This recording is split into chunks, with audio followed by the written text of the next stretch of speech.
नमस्कार दोस्तों, स्वागत है आप सभी का आपके अपने YouTube channel online study DK में। और यहाँ पर आज हम देखेंगे सीटेट पेपर फर्स्ट में किस प्रकार के प्रश्न हमें देखने को मिले हैं। तो यहाँ पर हम बात करेंगे प्रथम भाषा हिंदी के रूप में जो विकल्प यदि आपने चयन किया हो तो इसमें किस प्रकार के प्रश्न थे, क्या इनके उत्तर हैं, चलिए जानते हैं इस वीडियो के लास्ट तक। तो सबसे पहले यहाँ पर एक गद्यांश था और गद्यांश काफी सरल था, पर गद्यांश को यदि आप पढ़ते हैं और उसके नीचे जो जुड़े हुए प्रश्न है तो निश्चित रूप से आप उनका उत्तर फटाफट दे सकते हैं। देखिए, अध्यात्म भी मन का राजा होने का मार्ग खोलता है और अपने मन का राजा होने का मतलब मन पर स्वयं का अंकुश रखना है, उसकी चाल का निर्धारण करना है और अपना लक्ष्य बनाना है, लक्ष्य प्राप्त करने के लिए प्रयत्न करना है। अध्यात्म आपको अपने मन का राजा बनने की ओर ले जाता है। यह स्थिति आपको विकारों से दूर रखती, वैचारिक सुंदरता का वरदान देती है और बुराई के समक्ष कमजोर होने से बचाती है। प्रकृति में उपहार में जो जीवन मिला है उसके मूल्य को समझना चाहिए, उस क्षेत्र का राजा बनने के मार्ग पर चलना चाहिए जिस पर मानवता का विस्तार हो। तो राजा बनिए, लेकिन शुद्ध विचार, अच्छे कर्म, मानवीय संवेदनाओं का राजा बनिए। अन्याय, अधर्म आदि के भय से भयभीत न हो और एक ऐसी सत्ता बनाए जिसमें समानता हो, जो स्वयं में राजा होकर समानता का मार्ग प्रशस्त करता हो, वह अध्यात्म के क्षेत्र का भी राजा बन जाता है। तो राजा का अनिवार्य गुण नहीं है। यहां पर हम देखें तो देखिए, निर्भयता, मानवीय संवेदना, अच्छे कर्म, ये राजा के अनिवार्य गुण होने चाहिए और धर्म भीरू होना ये अनिवार्य गुण नहीं है। तो फोर्थ विकल्प जो होगा वो इसमें हमारा उत्तर हो जाएगा। अपने मन का राजा होने का तात्पर्य यहाँ पर क्या है? तो देखिए, मन का राजा होने का मतलब होता है, तो यदि हम देखें तो मन का राजा होने का मार्ग खोलता है। मन का राजा होने का मतलब है मन पर स्वयं का अंकुश रखना। पहली ही लाइन में आप यहाँ पर देख पा रहे हैं। तो यहाँ पर अपने मन को नियंत्रित करना, यहाँ पर चौथा विकल्प जो होगा ये हमारा इसमें उत्तर हो जाएगा। इसके साथ में बात करें तो यहाँ पर राजा के किन गुणों की चर्चा गद्यांश में की गई है, तो हमने देखा शुद्ध विचार, अच्छे कर्म, इन्हीं शब्दों का इसमें चर्चा के रूप में बात की गई है। अध्यात्म में यदि हम प्रत्यय की बात करें तो यहाँ पर अध्यात्म में प्रत्यय है, एक प्रत्यय देखने को मिल जाता है। यहाँ पर तीसरा विकल्प इसका उत्तर है। जो क्वेश्चन पेपर जिनका भी है इन्होंने उत्तर जो टिक किए हैं, काफी सही उत्तर उन्होंने टिक किए हैं।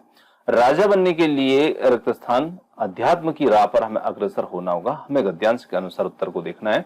आध्यात्मिक होने का अर्थ यहाँ पर होगा विचारों की सुंदरता। पहला विकल्प इस प्रश्न का उत्तर होगा। गद्यांश के अनुसार मनुष्य के जीवन में रिक्त स्थान का महत्व है। तो यहाँ पर गद्यांश के अनुसार मनुष्य के जीवन में जो महत्व होता है वो अच्छे कर्म आदि की बात उसमें की गई है। तो यहाँ पर जो भी लक्ष्य राजा यहाँ जीवन में हम रखते हैं उसका यहाँ पर महत्व होगा। अगला प्रश्न है, एक राजा को अन्याय और अधर्म से नहीं डरना चाहिए। पहला ही विकल्प यहाँ पर इस प्रश्न के लिए उत्तर हो जाता है। विशेषण विशेष्य का उदाहरण नहीं है, तो यहां पर हो जाता है पहला विकल्प इसमें। और इसी के साथ में कविता दे रखी है। कविता यहाँ पर गांधी, तिलक, सुभाष, जवाहर का प्यारा देश है, जियो और जीने दो, सबको देता संदेश है, प्रहरी बनकर खड़ा हिमालय जिसके उत्तर द्वार पर, हिंद महासागर दक्षिण में इसके लिए विशेष है, लगी गूंजने दसों दिशाएं वीरों के यशगान से, हमें मिली आजादी वीर शहीदों के बलिदान से। तो यहाँ पर हिमालय का संधि विच्छेद देखें तो यहाँ पर हिमधन आलय यहाँ पर हो जाता है इसका उत्तर। कविता में किन महापुरुषों का उल्लेख किया, तो यहाँ पर हम देखते हैं गांधी, तिलक, सुभाष आदि का उल्लेख किया है। तो यहाँ पर महात्मा गांधी हमारा उत्तर हो जाएगा। वीर के बहुवचन की बात करें तो वीरों यहाँ पर हो जाएगा। भारत देश की क्या विशेषता है, दक्षिण में हिंद महासागर है, चौथा विकल्प इसके लिए उत्तर होगा। यहाँ पर देखते हैं। और इसके साथ में कविता में किन वीरों के गुणगान की बात की गई है, तो जिन्होंने देश में स्वतंत्रता के लिए अपना जीवन त्यागा उनकी बात यहाँ पर की गई है। कविता में किस संदेश की बात की गई है, जियो और जीने दो, पहला ही विकल्प उत्तर होगा। आप यदि हिंदी भाषा अध्यापक हैं, आपकी नियुक्ति पंजाब के किसी प्राथमिक विद्यालय में होती है, चूंकि आप स्वयं स्थानीय भाषा नहीं जानते हैं, तो आपको क्या करना चाहिए। तो देखिए, जब हम ऐसी भाषा जहां पर नहीं जानते हैं और यदि ऐसा कुछ होता है तो निश्चित रूप से जो भाषा का संसाधन होता है उसको हमें जो बहुभाषी क्षेत्र होता है, मतलब हमारी भाषा अलग, वहां की भाषा अलग है, तो ये एक बच्चों को भाषा को एक संसाधन के रूप में इस्तेमाल करना चाहिए और शिक्षण आरंभ करना चाहिए। तो ऑप्शन नंबर थर्ड यहाँ पर उत्तर हो जाता है। किसी टॉपिक पर मानस मंथन करने के बाद एक बालिका अपने आप से अनुच्छेद नहीं लिख पा रही, हालांकि वह वयस्क सहपाठी के मार्गदर्शन में लिख लेती है। इस प्रकार के मार्गदर्शन को हम मदद या स्कैफोल्डिंग कहते हैं। भाषा अर्जन केवल तभी घटित होता है जब बच्चों को भाषाई परिवेश दिया जाए। और इसी के साथ में अगले प्रश्न की बात करें, निम्न में से कौन सा कथन यहाँ पाठ्यपुस्तक के बारे में सही है? तो यहाँ पर पाठ्यपुस्तक जो होती है ये हमारे जो उल्लिखित उद्देश्य होते हैं उनको प्राप्त करने में मदद करती है। अगर आप कक्षा 5 के अध्यापक हैं और आपने विद्यार्थियों को पाठ्य सामग्री अच्छी तरह से पढ़ने के लिए कहा, तो इसके बाद आपके संदर्भ प्रसंग को ध्यान में रखते हुए प्रश्नों के उत्तर देने के लिए कहते हैं। इस प्रक्रिया के द्वारा आप विद्यार्थियों को किस तरह के पठन को प्रोत्साहित कर रहे हैं? तो बिल्कुल यहाँ पर गहन पठन के लिए सही उत्तर होगा। किसी पाठ्य सामग्री से विशिष्ट सूचना निकालने के उद्देश्य से गहनता पूर्वक या उस पाठ्य सामग्री को पढ़ने का कौशल, रिक्त स्थान बोध यहाँ पर होगा। मूल्यांकन परक, वैश्विक, स्थानीय या निष्कर्षात्मक, तो यहाँ पर उत्तर हमारा हो जाता है मूल्यांकन परक। आगे देखें, व्याकरण पढ़ाने का निगमनात्मक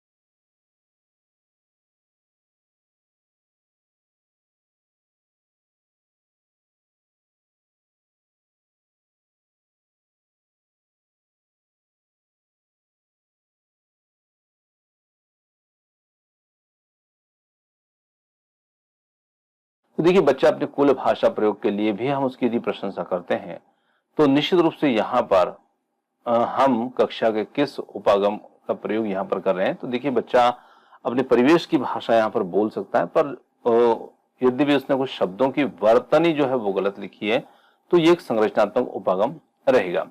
एक भाषा अध्यापक को चाहिए कि वह शिक्षार्थियों को स्वच्छंद लेखन के लिए प्रोत्साहित करे। स्वच्छंद लेखन का शिक्षार्थियों के लिए लाभ है, तो यहाँ पर यह अपने शिक्षार्थियों को प्रवाह के साथ रचनात्मक तरीके से लिखने के लिए प्रोत्साहित करता है। दूसरा विकल्प इसमें उत्तर होगा।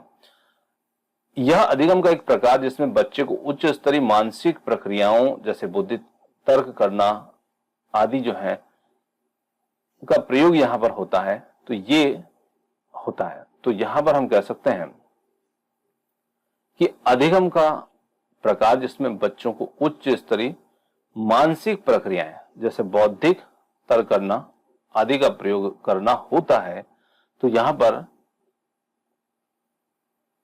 ये अवधारणात्मक अधिगम का प्रकार होगा। आगे देखिए, निम्नलिखित में से कौन सा कक्षाई अभ्यास विद्यार्थियों में मौखिक भाषा के विकास में मदद करेगा? तो यहां पर रोल प्ले में भाग लेना इसमें उत्तर होगा। जब हम कहते हैं कि भाषा यादृच्छिक है तो इसका क्या तात्पर्य है? तो यहां पर हम कह सकते हैं कि भाषा के शब्दों और अर्थों के बीच में अंतर्निहित संबंध होता है। दूसरा विकल्प यहां पर उत्तर होगा। भाषा अधिगम में निदानात्मक परीक्षण के क्या उद्देश्य होते हैं? तो निदानात्मक परीक्षण जो होता है यहाँ पर बच्चों की समझ में रह गए अंतरों को जानना और उपचारात्मक कदम उठाना। दोस्तों, इस प्रकार के प्रश्न जो थे हिंदी भाषा में हमें प्रथम भाषा के रूप में देखने को मिले थे। तो चलिए वीडियो को यहीं समाप्त करते हैं और मिलते हैं जल्दी ही एक और वीडियो के साथ। आपने समय दिया उसके लिए बहुत बहुत धन्यवाद। Thanks for watching.